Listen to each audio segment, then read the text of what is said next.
Hello, it's Miss Hall. And Miss Nelson.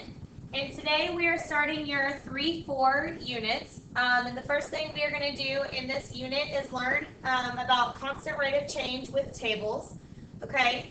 Our constant rate of change, you learned a little bit of it last year, but we build on it greatly this year and actually turn them into equations and graphs in the next few days.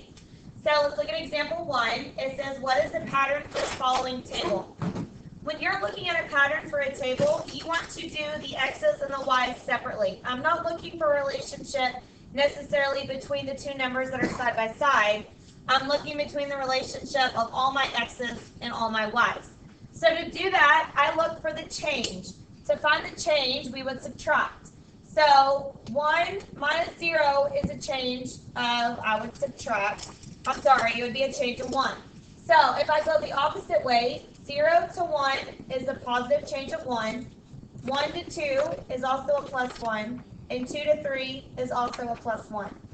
I'm going to do the same thing on my y's. 0 to 3, I would add 3. 3 to 6, add 3. And 6 to 9, add 3. So when I find the pattern, that is the pattern. Your x's are being added by 1. Your y's are being added by 3. Now we're going to show you how to turn that into a rate of change. So let's fill in some keywords. A rate of change is a number that describes how one quantity changes in relation to another quantity. In some relationships, the rate of change between two quantities is the same.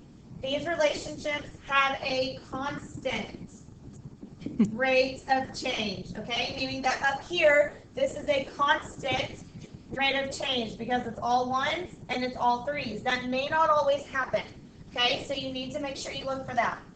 And if x is 0 and y is 0, then the table is proportional. We've been working with proportions so you have a pretty good idea of what it means, but this is really important when you hit next year because you really dive into what makes something proportional and not, and we will cover it in detail a little bit later in this unit. Okay, so we're going to do example 2. A giant tortoise moves at a slow but steady pace. It takes the giant tortoise 3 seconds to travel 10 and 5/10 inches. Use the bar diagram to determine how many inches a tortoise travels in 1 second. So if we know in 10 seconds it goes in 3 seconds it goes 10 and a half inches, then we can just divide that 10 and a half, that 5 looks bad, by 3 to find out what the rate of change is for 1 second, meaning how much it travels in 1 second. So remember to put your decimal right above the decimal in the house because we don't have any on the outside, so we don't have to move our decimals around. So 3 goes into 10 3 times. Bring down our 5. 3 goes into 15 5 times. So we know in 1 second the tortoise will travel 3.5 inches. So what operation did we use to find this answer? We used division. Now we're going to fill in the rest of our table. So we know I already filled in 1 second for 3.5. 2 seconds, I'm just going to double that, and I know that's 7. And then 3 seconds, it's 10.5. 4 seconds, and if you notice, I am just increasing by 3.5 each time. I'll put a plus in there. So I'm just adding 3.5.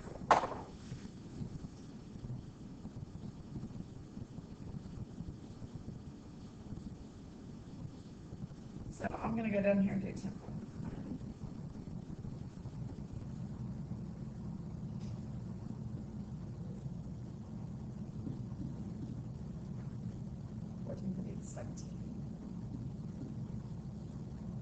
So we finished our table there. So is the table proportional? Well, we know that this is our x's, this is our y's. We know our y's have a constant rate of change. let's double check our x's. So from 1 to 2, it increases by 1. From 2 to 3. So our x's are have a constant rate of change also, but we need to go backwards and make sure that it goes through 0, 0. If you notice, 0, 0 is not on our table. So if I know this increases by 1, if I subtract 1 here, I get back to 0. And then and I'm going backwards, if I subtract 3.5 here, I get back to 0. So the table does go through 0, 0. And so, yes, the table is proportional.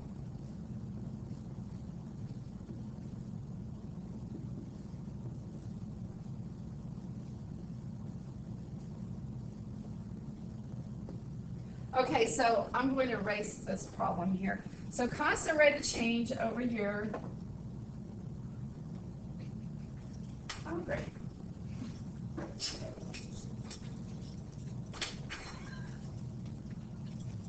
Sorry, technical difficulty there. This Nelson's laughing at me. Okay, so constant rate of change. The way we find that, what the constant rate of change is change in y over change in x. So our change in y, we look here, we just look over here, was 3.5. And our change in x was 1. So 3.5 over 1, our rate of change is 3.5x. The way we write that as an equation is y equals 3.5x. Now remember, this little triangle means change. So that's what the little triangle means. Okay, number 3 says the table shows the number of miles player drove on a trip. Use the information to determine the constant rate of change in miles per hour. And it also asks us to find the unit rate to determine the constant rate of change. Okay, so find per 1 to find the constant rate of change. So on this one, they have filled out the table for you, and we're just asked to find the change. So from 2 to 4, I add 2. From 4 to 6, I add 2. 6 to 8, I add 2. Over here on my y's, because we know these are my x's, these are my y's. Typically, they are set up that way in a table. I need to know what my change is from 130 to 260. If you don't know what that is, do the simple subtraction and figure it out. I do get 130, so I add 130. If I add another 130 to my 260, I get my 390. And if I add another 130, I get my 520. So I'm going to come over here in my box where it says constant rate of change. I'm going to do change in y over change in x. Okay, so my change in y was 130. My change in x was 2. So I need to simplify that. So 130 divided by 2. If I don't know what that is, I can divide. 2 goes into 13 6 times, which is 12. 10, bring down the 0. So I go 5. So my rate of change is 65 over 1. So to write that in my equation, all I do is start it with a y equals. I write my rate of change, and all I do is attach the x variable back on the back side of it. So it says the constant rate of change is, now I have to put it into words. So it is 65 miles per 1 hour. And that is what it was asking us to solve for. So what we would like you to do, we would like you to try the next 2 problems, 1 and 2 on the bottom of this. And we are going to be going over these tomorrow in class. So make sure you do them because they do count as part of your note check if you were to have one. Okay, thanks. Bye. Bye. Bye.